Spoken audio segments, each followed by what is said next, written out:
Starting a business is super easy and involves no risks at all, said no one ever. I mean, almost 1 in 3 people have thought about starting a small business. However, they have never actually taken that leap for various reasons. So what's holding these people back? And to really get to the bottom of this question, Hostinger's team surveyed 2,000 Americans to dig really deep into the fears, challenges, and roadblocks that keep them from taking the leap and starting their own business. So let's break down these challenges together, and then I'll share some actionable advice on how to overcome your fears and feel really confident about starting your business.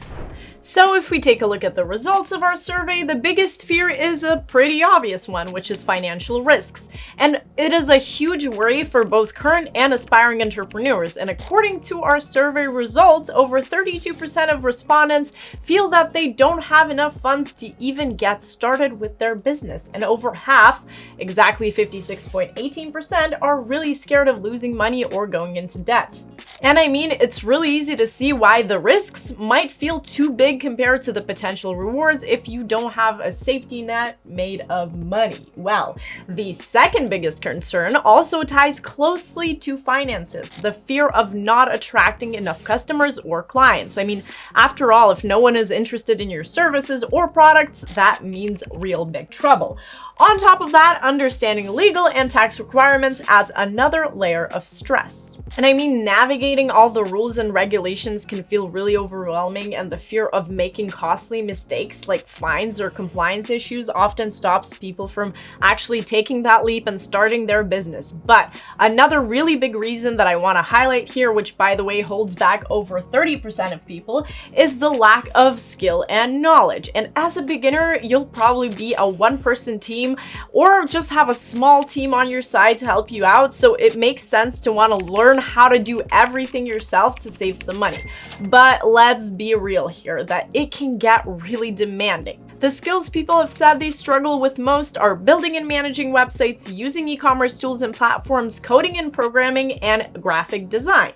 Well, spoiler alert, you don't actually need all of these skills to make a successful business website or online store, but a bit more on that later in this video. Now, additionally, the fear of overworking and burning out appeared to be another key obstacle here, with 25.8% of respondents citing it as the reason they haven't started their small business just yet. And it's a very valid concern because, I mean, our survey revealed that only less than 8% of small business owners said they've never felt burnt out. That's a really tiny group of people, and in contrast, over half of the people admitted to experiencing burnout occasionally. And this mainly happens because many business owners fall into a loop of staying up late, answering emails and phone calls on the weekends, and just stressing over every single little aspect of their business 24/7. And while digital tools make managing small businesses way easier, they can also contribute to burnout.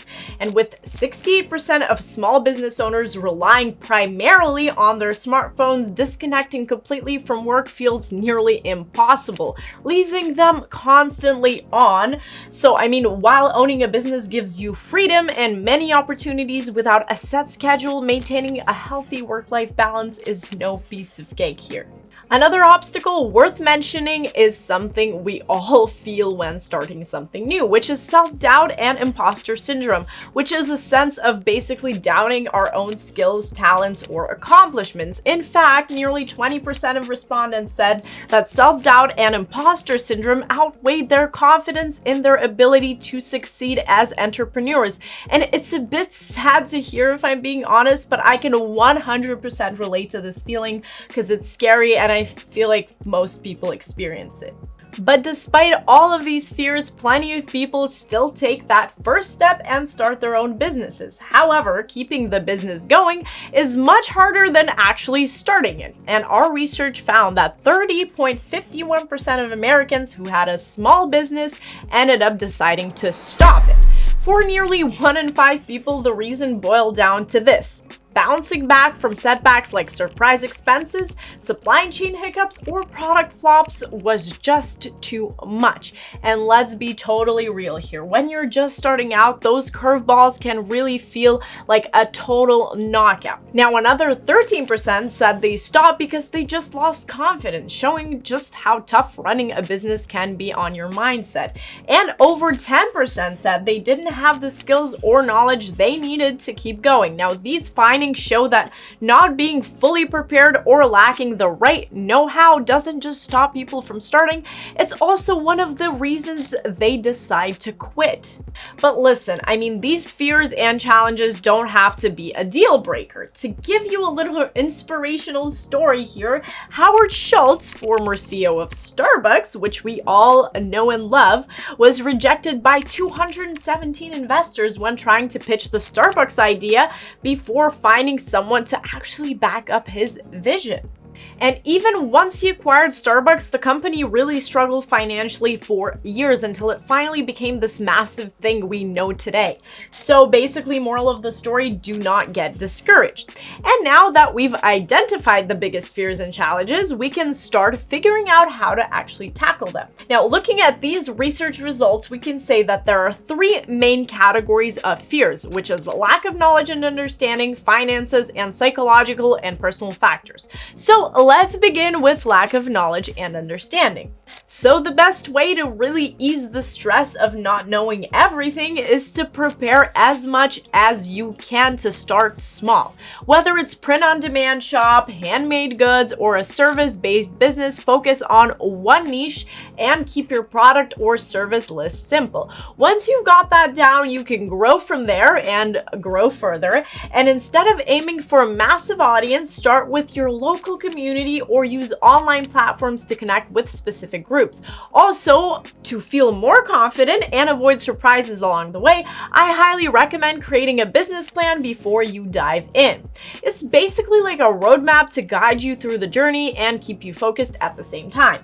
So here's what a business plan should include. So you will definitely need an executive summary or a brief overview of your entire plan. Then an explanation of what your business does and why it's so unique. Also, market analysis with your target market and competitors is important. Then list out details about your business structure and the people running it, though in the beginning you'll be by yourself probably. Then a description of your products and services and your target audience as well. Then the strategy for promoting and selling your products and services, an overview of your business, will run its daily activities and manage resources, and finally, a complete look at projected income, expenses, and funding needs. Of course, you might need to tweak some parts as you go, because I mean, things can obviously change, but having this in place can really take off a lot of stress of you in the beginning, and you'll thank yourself later on for just being so prepared. Now, when it comes to the fear of not knowing how to code or build a website, don't you worry. I mean, these days there are plenty of affordable tools that make the technical side of running a business so much easier. So I can really guarantee you that you don't need to know how to code, program, or design to create a solid online presence. I mean, take Hostinger's AI website builder, for example. With just one prompt, you can build a professional, fully functional website tailored to your business needs. No coding, no programming, and definitely no stressing over graphic design. It's all super user-friendly, and you just drag and drop elements where you want them to be. Plus, there are plenty of built-in AI tools to really help you out, like an AI writer for your website content or an AI SEO assistant to help your website rank higher on the search engines.